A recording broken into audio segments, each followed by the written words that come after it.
Welcome back to our study in the letters that John wrote. We finished chapter 1 of the first book of John in our last session. So we're going to pick up in chapter 2, verse 1.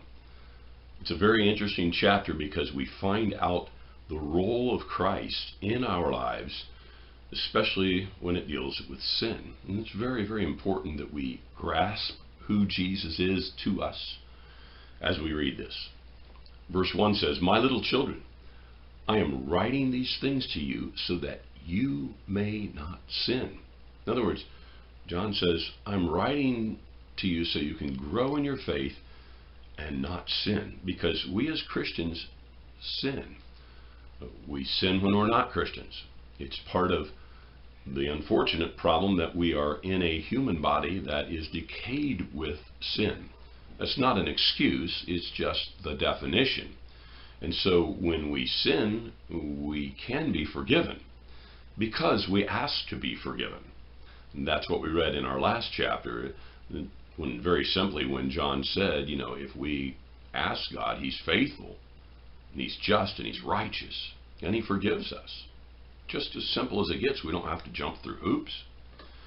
But we should be changed through the process and grow closer to Jesus Christ. And that's what we call the process of being sanctified. And he says, "Little children, I'm writing to you these things so that you may not sin. And if anyone sins, we have an advocate." He says, so you're going to sin. But we have an advocate with the Father.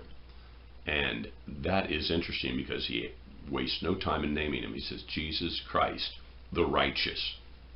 And the word righteous there means He's perfect. He is completely holy. He has never sinned. He is the incarnate, living God in flesh. Jesus Christ. He came and He lived a faultless, sinless life. We read that in the Gospels. We read that in the book of Acts. We read it in Paul's letters. It's not up for debate. So therefore, as a human and fully God, He has the ability to stand in the gap. And an advocate is one who represents a person, a cause, or represents anything that they themselves are not directly connected in an immediate way, but understand and know completely and are able to, shall we say, plead the cause of. Kind of a lawyer. So Christ, in the defense of who we are as sinful people, stands in the gap between us and God. God is perfect and holy, and we have no right to go into His presence at all. We have no right to have a relationship with Him except for Jesus Christ, who died on the cross. He shed His blood on the cross. Then He was buried to show our humanity and His humanity with Him. And then He was raised by the power of God. That is what gives Him the right to represent us, to plead our case, to be our advocate, to be our defense attorney, for lack of better words.